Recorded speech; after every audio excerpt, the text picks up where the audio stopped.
I'm John McQuay with 8541 Tactical, and I'm coming to you today with a real quick unboxing video of this guy right here. This is the SIG Kilo2400ABS rangefinder, and I am really excited about this. Now, SIG has been making rangefinders for a while, and they've had a variety of them out on the market, but this is a civilian legal rangefinder that is advertised to be able to range out to 2 miles. So I am really excited about this. I've got a variety of laser rangefinders here, and they usually work out to that 1,000 yard limit or so on non-reflective targets, and then at that point they really start to peter out, and accuracy is hit or miss.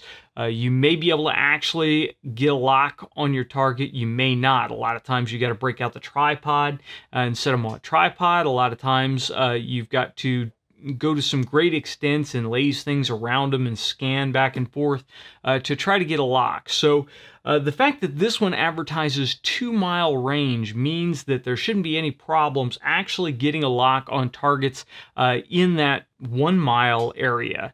Now, most of the matches that I go to are not ELR matches or extended long range matches. They are standard PRS style matches, and the longest shots on those are usually around 1,000 to 1,200 yards. Sometimes they'll put a confidence target way out at like 1,600 or something, but most targets are well within that. So if this is advertising that is able to range to 2 miles, I don't think we're going to have any problems ranging with 1 mile, but we'll get it out in the wild and actually see how well that works.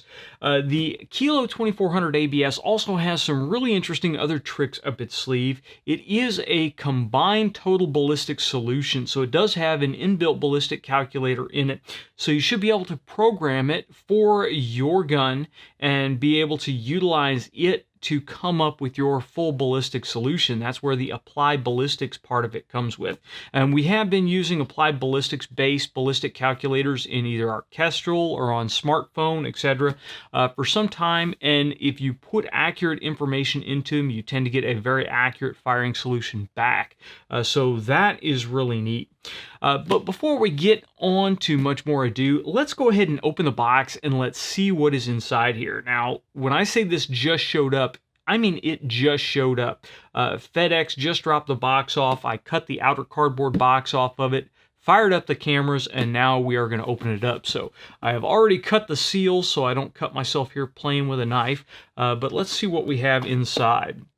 Now, it is a really nice outer box, and I know it matters not at all to the quality of the product, but it just adds to that whole experience. When you drop $1,500 on a laser rangefinder, little things become important. So they've got this really nice hard box. You just cut the safety seal and open it up, and we have a owner's manual in here for the rangefinder, and it seems to be a fairly thick owner's manual, so maybe a good idea to read through that. Now, as we come through here, just dump it out here, we have a nice pouch. Let's go ahead and open this guy. So again, we see that we're paying for a pretty expensive rangefinder, and it comes with a really nice setup already. We've got a front zippered area, which I am quite sure will probably be used to store the manual. And then, by the way, the back is Molly compatible, so you can put this on the outside of your pack. And I like the coyote color. It's a little bit more pale than, for instance, my Everly Stock Gunslingers, so it won't blend in perfectly with them, but it's a really nice overall padded pouch. We open this guy up inside, and we have batteries. Looks like these N or they're CR2s. So we've got 3 CR2 batteries in here, and nice little elastic battery holder. It looks like we've got a pen here, and this is a Boker pen, and it is branded with the SIG emblem. We have a stylus on one end, it looks like. That's kind of neat. and then pen on the other end. And here I am unscrewing it because it is backwards. So that's pretty slick. Set that aside. We've got a little clip. I'm not entirely certain exactly what that goes to. Lanyard. We have the rangefinder itself, and it is in a smaller padded pouch. And it just has a belt strap on the back of it, and I think that is really cool because that way, if you don't want to carry this big old guy, maybe you don't want to strap anything extra to the outside of your pack, then you can throw this in a pocket on your pack and be good to go.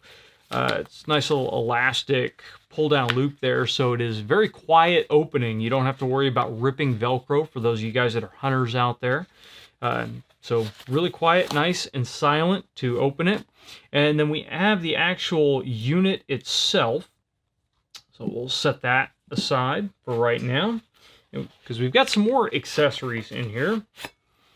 We have a tripod mount. So the unit slides inside here, and I don't want to force it right now. We'll go in here and we'll figure out exactly what we need to do to get the unit in to the tripod mount.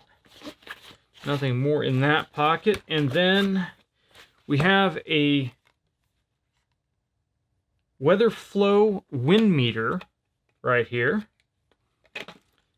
So this will go into your smartphone and interface with the Ballistic app, and you'll be able to use that to get a wind speed. So that is really, really cool. Still not sure what this guy is for. This is my first time busting into this stuff, so we'll have to get in here and take a look and see exactly what this does. I almost wonder if this is for the Apple adapter cord, because if you have a later generation iPhone like I do, then you cannot plug this directly into the iPhone. You have to utilize a 3.5 millimeter to Lightning adapter. So I wonder if that's what this guy is for, to be able to hold it up while you have the adapter on your phone. But when we actually do the review, I'll come back and tell you about that. So that is what we have in the overall package. That's it. Nothing left in the pouch. But that is really cool. Now, the one reason that I'm kind of stoked that they give you this little pouch is one of the things that excites me the most about the SIG Kilo is how compact this guy is. It is a 7 power magnification on this rangefinder, and it is compact and really lightweight. It has a lanyard hole on here, so there will be no problem with putting the lanyard on, and you can sling this around your neck and just tuck it inside of your shirt, and it's really not going to be in the way. So if you have one of these stages at a match where you need to laze targets on the run, the fact that this will give you the ballistic solution and everything means you can throw it up, you can laze the target, tuck it back into your shirt, dial your solution on or hold your solution on your gun, fire, get your hit, and move on to the next target and not worry about fumbling with your rangefinder.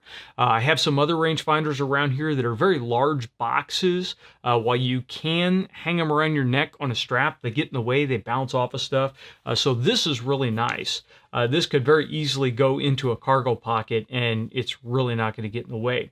So especially for law enforcement shooters that need compact lightweight gear, if you're wearing a plate carrier or some kind of outer body armor, you can very easily tuck this into a pocket. And of course for military snipers, anytime you can lighten that loadout, then that is just absolutely awesome.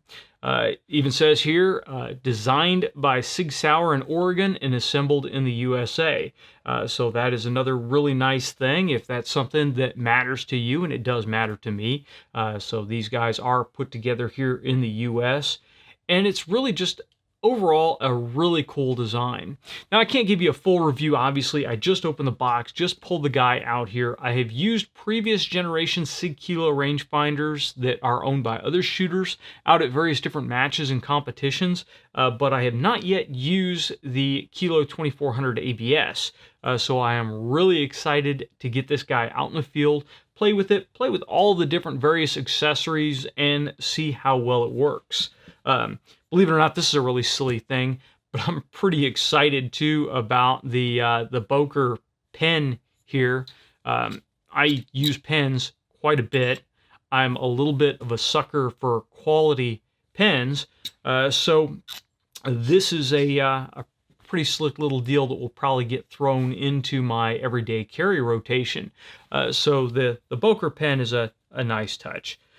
So overall, I'm excited to get this out and play with it, and I really want to thank SIG Electro-Optics for sending this out to me to play with.